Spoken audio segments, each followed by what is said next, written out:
नमस्कार।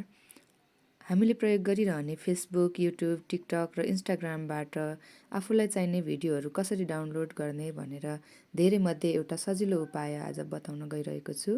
सर्वप्रथम हेरौँ हामी फेसबुकबाट। फेसबुकमा मैले एउटा राम्रो लाग्ने सन्दीप फोटोग्राफी उहाँ सन्दीप सरको यो भिडियोलाई डाउनलोड गर्न खोजेँ। सबैभन्दा पहिले सेयरमा गएर कपी लिङ्क गर्ने, त्यसपछि गुगल क्रोममा गएर सेभ फ्रम नेट भन्ने टाइप गऱ्यौँ भने यस्तो खुल्छ। यसमा हामीले यो सेभ फ्रम नेटको पहिलो खोल्यौँ, त्यहाँ युआरएल पेस्ट गर्ने ठाउँ हुन्छ। पेस्ट गरेपछि यहाँ क्लिक गर्ने, तल डाउनलोड देखाउँछ, त्यहाँ क्लिक गरेपछि यसरी डाउनलोडिङ फाइल भन्दैछ। अब ग्यालरीमा गएर हेरौँ डाउनलोड भइसकेको छ। यो चाहिँ हामीले डाउनलोड गऱ्यौँ।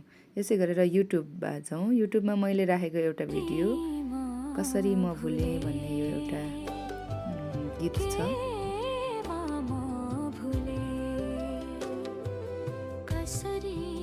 यसलाई मैले सेयर बटनमा गएर यहाँ गएर सेयर बटनमा गएपछि कपी लिङ्क अप्सन आउँछ, यहाँ गएर कपी गरौँ।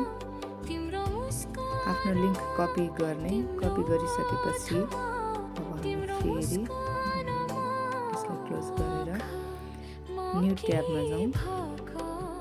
न्यू ट्याबमा गएपछि हामी फेरि यहाँ पनि एउटै उपाय सेभ फ्रम नेट खोजौँ, आइसकेको छ।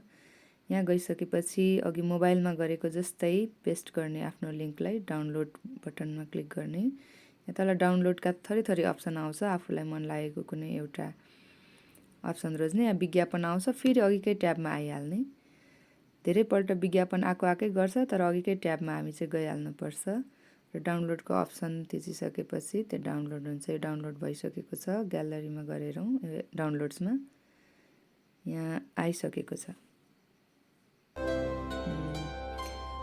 राखेको गीत डाउनलोड भएर ग्यालरीमा आफ्नो कम्प्युटरको पिसीमा आइसकेको छ। यो युट्युबबाट डाउनलोड गर्ने तरिका भयो भने अब इन्स्टाग्रामबाट हेरौँ। एउटा इन्स्टाग्राम खोलौँ।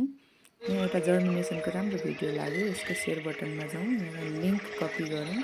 कपी भइसकेको छ। अब फेरि आउँ हामी गुगल क्रोममा।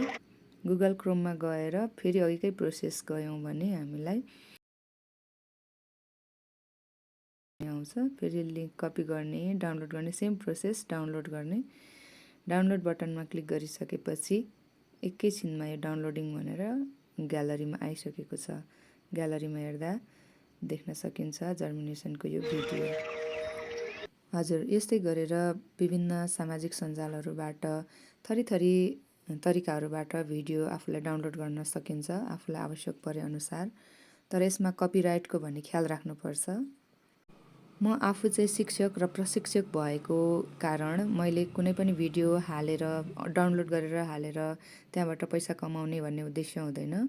र मेरो उद्देश्य भनेको चाहिँ हामीले यो डाउनलोड गर्ने तरिकाहरू सिकेर विभिन्न विषयवस्तुहरू चाहिँ विद्यार्थीलाई सिकाउन सहज होस् भन्ने उद्देश्य हो। धन्यवाद।